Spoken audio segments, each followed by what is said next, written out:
99ರಲ್ಲೇ Vanshika committee report ಅಂತ ಹೇಳಿ supreme ಕೋರ್ಟಿನ ಜಜ್ಮೆಂಟೇ ಇದೆ on working and safety of women in industry. Corporate ಆಗಿರ್ಬೋದು, ಗಾರ್ಮೆಂಟ್ ಆಗಿರ್ಬೋದು, ಪಟಾಕಿ ಮಾಡೋ ಫ್ಯಾಕ್ಟ್ರಿ ಆಗಿರ್ಬೋದು, ಫಿಲ್ಮ್ ಇಂಡಸ್ಟ್ರಿ ಆಗಿರ್ಬೋದು, ಎಲ್ಲದಕ್ಕೂ ಇದು ಯೂಸ್ ಮಾಡ್ಕೋಬೇಕು ಅಂತ ಹೇಳಿ ಅನೇಕ ವಿಷಯಗಳನ್ನು ಸುಪ್ರೀಂ ಕೋರ್ಟಿನ ದಾಖಲೆಯಲ್ಲಿ ವಂಶಿಕಾ ಕೇಸ್ ಅಂತಿದೆ. ದಯವಿಟ್ಟು ಅದು ತೆಗೆದು ನೋಡಿ. ಈಗ ಬಂದಿರೋದು ಕೇವಲ ಯಾರು ಪಿಕ್ಚರ್ ಮಾಡದೇ ಇದ್ದಾರೋ, ಪಿಕ್ಚರ್ ನಿರ್ದೇಶನ ಮಾಡದೇ ಇದ್ದಾರೋ, ಬಣ್ಣ ಹಚ್ಚದೇ ಇದ್ದಾರೋ ಈಗ ಅಲ್ಲಿ ಬಂದು ಅಲ್ಲಿ ಸೈನ್ ಮಾಡ್ತಾ ಇದ್ದಾರೆ. ಇದ್ಯಾವುದೋ ಒಂದು ಲೆಫ್ಟ್ ಐಡಿಯಾಲಜಿ ಇದೆ. ಮಾಡೋದಿದ್ರೆ ಇಷ್ಟೊತ್ತಿಗೆ ಸಿದ್ದರಾಮಯ್ಯ ಅವ್ರು ಮಾಡಬೇಕಾಗಿತ್ತು. ಇದು ಕೇವಲ ಒಂದು ಪಬ್ಲಿಸಿಟಿಗೋಸ್ಕರ, ಒಂದು ಹೆಸರು ಬರಬೇಕು ಅಂತ ಹೇಳಿ ಮಾಡಿರ್ತಕ್ಕಂಥ ಪ್ರಯೋಗ.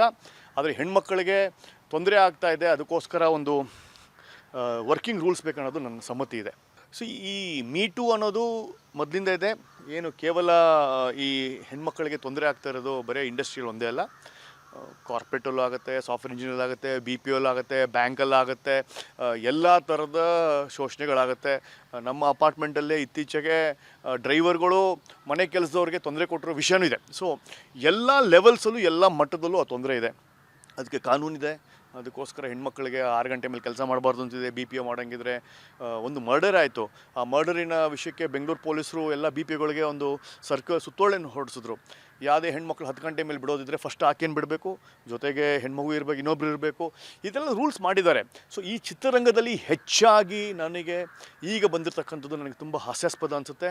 ಯಾಕೆಂದರೆ ನಾವು ಅನೇಕ ಶುಗರ್ ಡ್ಯಾಡಿಗಳನ್ನು ನೋಡಿದ್ದೇವೆ, ಅನೇಕ ಲ್ಯಾಡರ್ಗಳನ್ನು, ಬ್ರಿಡ್ಜ್ಗಳನ್ನು ಯೂಸ್ ಮಾಡಿಕೊಂಡು ಮೇಲ್ಮಟ್ಟಕ್ಕೆ ಹೋಗಿದ್ದನ್ನು ನೋಡಿದ್ದೇವೆ. ಅನೇಕ ಹೀರೋಯಿನ್ಗಳು, ನಾನು ಸ್ತ್ರೀ ವಿರೋಧಿ ಅಲ್ಲ, ಆದರೆ ಆಗಿರೋ ಕಥೆಗಳನ್ನು ನಾವು ಕೇಳಿದ್ದೇವೆ. ಯಾರ ಆಶೀರ್ವಾದದಿಂದ, ಕಟಾಕ್ಷದಿಂದ ಬಂದಿರತಕ್ಕಂಥ ಆಶೀರ್ವಾದದಿಂದ ಮೆಟ್ಲೇರಿ ಬಂದಿರೋದು ಕಥೆಗಳಿವೆ. ಸೊ ಇದನ್ನೆಲ್ಲ ನೋಡಿದಾಗ ಇದು ಏನು ಮಾತಾಡ್ತಾ ಇದ್ದಾರೆ, ಇದು working atmosphere for a dancer ಆಗಿರ್ಬೋದು, ಫಾರ್ ಅ ಸಪೋರ್ಟಿಂಗ್ ಆಗಿರ್ಬೋದು, ಅದು ಎಕ್ಸ್ಟ್ರಾಸ್ ಆಗಿರ್ಬೋದು. ಅವರಿಗೆ ಟಾಯ್ಲೆಟ್ ಬೇಕು, 10 ಗಂಟೆ ಮೇಲೆ ಕೆಲಸ 6 ಗಂಟೆ ಮೇಲೆ ಕೆಲಸ ಆಗಬಾರ್ದು, ಒಳ್ಳೆ ಪೇಮೆಂಟ್ ಆಗಬೇಕು, ಹೈಜೀನ್ ಕೊಡಬೇಕು, ಒಳ್ಳೆ ಊಟ ಕೊಡಬೇಕು. ಅದ್ರ ಬಗ್ಗೆ ನಮ್ಮದು ಜೈಕಾರ ಇದೆ, ನಾವು ಅದಕ್ಕೆ ಸೈನ್ ಹಾಕ್ತೀವಿ. ಆದರೆ ಈ ಮೀಟು ಅನ್ನೋದಿದೆ, ಹೇಮಾ ಕಮಿಟಿ ಥರದ್ದು ಬೇಕು, ಇದೆಲ್ಲ I think it's more of a politically driven, ಒಂದು ರಾಜಕೀಯ ಪ್ರೇರಿತವಾದ ಲೆಫ್ಟ್ ಐಡಿಯಾಲಜಿಯನ್ನು ತಂದಿರತಕ್ಕಂಥದ್ದು.